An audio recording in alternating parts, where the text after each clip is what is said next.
Shalom Bapak Ibu Saudaraku, kita bersyukur Tuhan pertemukan kita di Jumat pagi ini. Tentu ini adalah anugerah dan berkat dari Allah buat saudara dan saya. Maka mari kita yang mensyukuri akan kebaikan Tuhan ini, kembali kita bawa kesediaan kita untuk menerima firman-Nya. Kita awali dengan doa saudaraku, mari kita berdoa. Tuhan Yesus, terima kasih karena Engkau selalu ada untuk kami. Kami bersyukur karena kehadiran-Mu memberikan kami semangat untuk terus mengerti betapa pentingnya percaya kepadamu dalam menjalani hidup ini, karena Engkau Tuhan bagi kami. Mari Tuhan kembali menyatakan kuasa-Mu atas kami lewat firman di pagi ini, agar lewat firman di pagi ini kami semakin kuat dalam iman dan tetap setia menjalankan tugas tanggung jawab kami sebagai anak-anak-Mu, demi untuk kemuliaan nama-Mu dan demi untuk keselamatan kami. Karena itu ialah di sorga berfirmanlah untuk kami, karena kami sedia mendengarkannya.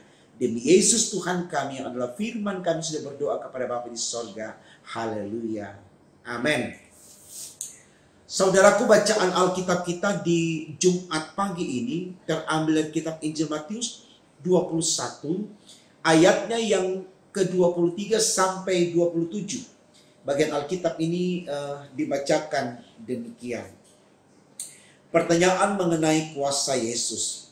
Lalu Yesus masuk ke bait Allah, dan ketika ia mengajar di situ, datanglah imam-imam kepala serta tua-tua bangsa Yahudi kepadanya dan bertanya, dengan kuasa manakah engkau melakukan hal-hal itu? Dan siapakah yang memberikan kuasa itu kepadamu? Jawab Yesus kepada mereka, aku juga akan mengajukan satu pertanyaan kepadamu. Dan jikalau kamu memberi jawab kepadaku, aku akan mengatakan juga kepadamu, dengan kuasa manakah aku melakukan hal-hal itu. Dari manakah baptisan Yohanes? Dari sorga atau dari manusia? Mereka memperbincangkan di antara mereka dan berkata, jikalau kita katakan dari sorga, ia akan berkata kepada kita, kalau begitu, mengapa kamu tidak percaya kepadanya? Tetapi jika kita katakan dari manusia, maka kita takut kepada orang banyak, sebab semua orang menganggap Yohanes ini nabi. Lalu mereka menjawab Yesus, kami tidak tahu. Dan Yesus pun berkata kepada mereka, jika demikian, aku juga tidak mengatakan kepadamu dengan kuasa manakah aku melakukan hal-hal itu. Saudaraku, tema renungan kita di Jumat pagi ini dituliskan demikian dalam Sabda Bina Umat, tetap memelihara sukacitanya. Bapak Ibu Saudaraku, saya percaya dalam menjalani kehidupan ini pernah kita berada di situasi di mana kita dijebak ya oleh seseorang, entah dia teman kita, entah dia kekasih hati kita, entah dia rekan kerja kita ya. Dan tentunya dalam menjalani hidup ini kita tidak hanya pernah dijebak, tapi kita juga pernah menjebak orang, sadar atau tidak. Itu juga pernah terjadi pada kita. Nah, saudaraku, menarik untuk kita melihat dua peristiwa ini, menjebak dan terjebak, dijebak. Kenapa? Karena ternyata di situasi itu bukanlah sesuatu yang diinginkan Tuhan. Ya. Karena kalau kita menjebak orang, ya, seakan-akan arahnya kita ingin mencelakai orang, entah mempermalukan, membuat orang menjadi tertuduh, disalahkan dan seterusnya. Dan ketika kita juga ada dalam jebakan orang, tentu itu menjadi sesuatu yang bisa saja menjadikan kita marah, ya, marah karena tidak suka dijahatin dan seterusnya dan seterusnya. Artinya situasi ini bisa merubah manusia menjadi sosok yang tidak tidak memiliki kekuatan spiritual untuk dia pakai di dalam memanage hidupnya. Ya, jadi saudaraku, kita berharap jangan kita pernah menjebak orang supaya kita juga tidak dijebak oleh orang lain. Gitu ya. Jadi itu maksud dari yang disampaikan di awal khotbah ini. Saya pikir itu sesuatu yang baik. Nah, ini yang mau diceritakan di dalam bacaan kita dari Injil Matius pasal 21 ayat 23 sampai 27, di mana orang-orang Farisi ya pada waktu itu menjebak Yesus, dan akhirnya dengan kekuatan kuasa Allah, Yesus juga mau melihat ya bagaimana mereka memahami tentang Allah yang nyata di dalam Yesus. Nah, satu hal yang perlu kita lihat di sini saudaraku, Yesus itu tidak pernah dijebak untuk sesuatu yang akan memojokkan dia, akan menjadikan dia sosok terdakwa atau yang disalahkan, tidak. Karena kenapa? Karena Yesus itu adalah Allah. Kita tidak pernah bisa mengkondisikan dia sebagai pesakitan, ya. Sebagai terdakwa, tidak bisa. Ya. Nah, artinya saudaraku, dari apa yang dikatakan ini adalah lebih baik kita merendah dan menyembah di hadapannya, berserah penuh mengakui dia dengan kekuatannya, dengan kekuasaannya. Jangan kita bertanya, kenapa kau berkuasa? Dari mana kuasa itu? Kok bisa kamu berkuasa? Termasuk kita minta, ayo buktikan kuasamu ya. Seperti orang-orang yang menyiksa Yesus pada waktu Yesus memikul salib ya. Mereka cambuk, tendang, lidah, terus mereka bilang, ayo dong selamatkan dirimu. Engkau bilang engkau Allah ya. Tapi mengapa engkau membiarkan dirimu disiksa seperti ini? Yesus tidak harus menunjukkan itu. Jadi kita tidak perlu bersikap seperti itu, saudaraku. Nah, sekali lagi adalah lebih baik kita merendah dan menyembah saja ya.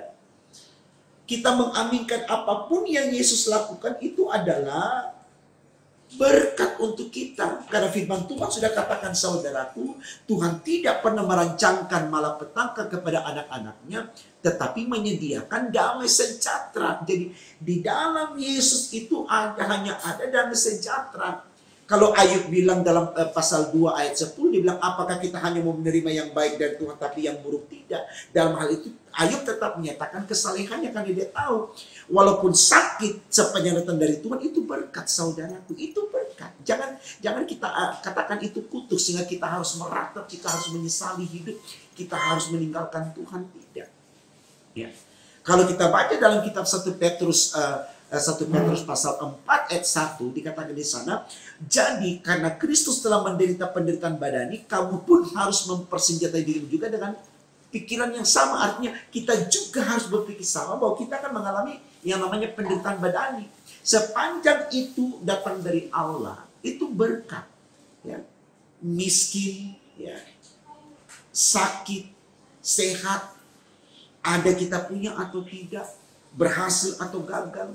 Sepanjang proses itu kita ikuti terus dengan taat kepada Tuhan. Jangan kita sesali, saudaraku, jangan. Ya. Khotbah yang Senin kalau tidak salah saya katakan, di situ Yesus ajarkan kepada orang banyak, berbahagia orang miskin, berbahagia orang berduka, berbahagia orang yang dianiaya. Jadi selalu berbahagia. Kita tidak punya kuasa mengklaim Tuhan, kita tidak punya kuasa untuk menjudge Tuhan. Yang ada pada kita hanya menyembah, ya, hanya menyembah, ya. Dan selalu memuji memuliakan dia. Ini yang disoroti oleh tema khotbah kita, saudaraku. Tetap memelihara sukacitanya, sukacita Tuhan. Artinya kita tetap ada dalam sukacita Tuhan. Jangan pernah kita keluar hanya karena kita sakit, ya, kita gagal. Jangan, tetap terima kasih Tuhan, terima kasih Tuhan, terima kasih Tuhan. Hanya itu yang bisa kita lakukan. Khotbah kita pada hari Selasa saya katakan, ciri khas dari orang Kristen, ya, itu adalah bersukacita, itu adalah bersyukur. Ya. Artinya kalau kita katakan kita Kristen, tidak ada alasan bagi kita untuk tidak bersyukur. Nah, orang yang bersyukur tidak akan mungkin mencari kesalahan orang, tidak akan mungkin bertanya untuk menjebak orang. Dia melihat segala sesuatu secara objektif, ya, secara imani. Bahwa disitulah Tuhan meletakkan kewenangannya, kekuasaannya. Ya. Ayub bilang Tuhan yang memberi, Tuhan yang mengambil. Tidak ada kewenangan manusia untuk menentukan kapan dia mau ambil, kapan dia mau terima. Itu adalah kewenangan Tuhan. Yang pasti saudaraku, Tuhan akan membuat segala sesuatunya indah tepat pada waktunya. Bukan waktu kita, waktu Tuhan. Ya. Jadi mari kita belajar dari orang-orang Farisi, ya, tua-tua bangsa Yahudi pada waktu itu. Ya. Jangan kita mencobai Tuhan. Akhirnya mereka terjebak sendiri dengan tingkah mereka. Ya. Mereka mempermalukan diri sendiri dengan cara mereka sendiri. Itu.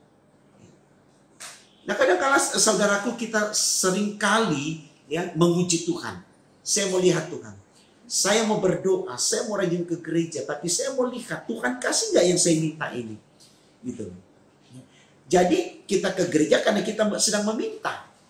Bukan ke gereja adalah kewajiban kita untuk menyembah Tuhan. Ini hati-hati saudaraku. Hati-hati.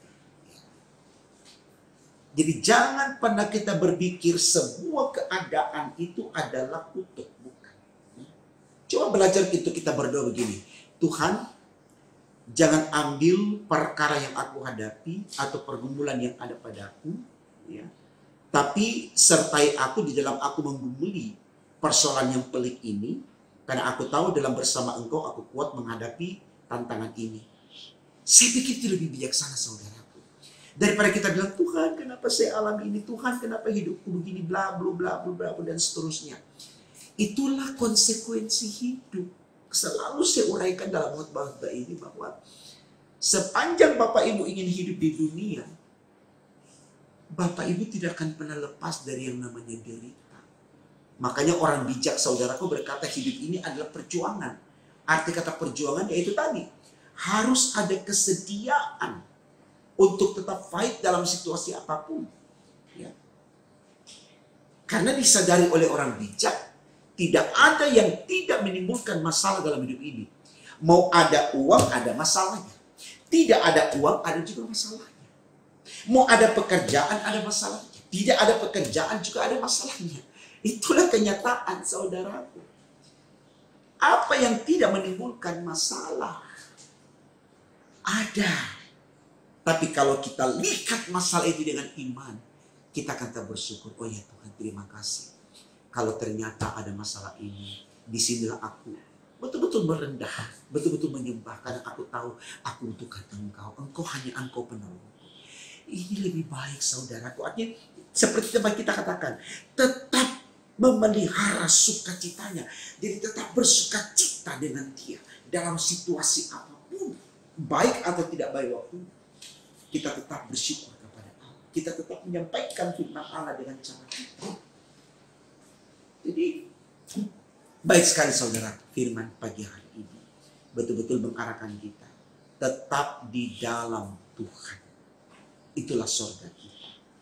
Jadi jangan tinggalkan Tuhan hanya karena kita menderita dan sebagainya. Jangan. Karena di balik derita dalam Tuhan, Tuhan gantikan sesuatu yang besar. Firman Tuhan, Injil Matius 6 ayat 33 katakan, carilah dahulu kerajaan Allah dan kebenarannya, maka semuanya akan ditambahkan kepadamu. Selamat berjuang bersama dengan Tuhan. Dialah jawaban terindah untuk hidup kita di bumi maupun di surga. Tuhan memberkati firman-Nya. Amin. Mari kita berdoa saudara. Terima kasih Tuhan karena kembali kami mengerti bahwa dalam Engkau tidak ada yang sia-sia. Derita apapun yang kami alami bersama Engkau itu surga untuk kami. Sehingga kami tidak harus lari darimu hanya karena sesuatu yang menimpa kami. Tapi dengan apa yang ada pada kami semakin mengandalkan Engkau dan semakin menyembah dan mengakui Engkau Tuhan dan Juru Selamat kami yang hidup. Karena kami yakin itulah surga bagi kami. Terima kasih Tuhan, ampunkan salah dosa kami. Dengarkan doa kami, sempurnakan dan kabulkan karena kami berdoa hanya dalam nama Tuhan Yesus Allah kami yang hidup. Haleluya, puji Tuhan. Amin.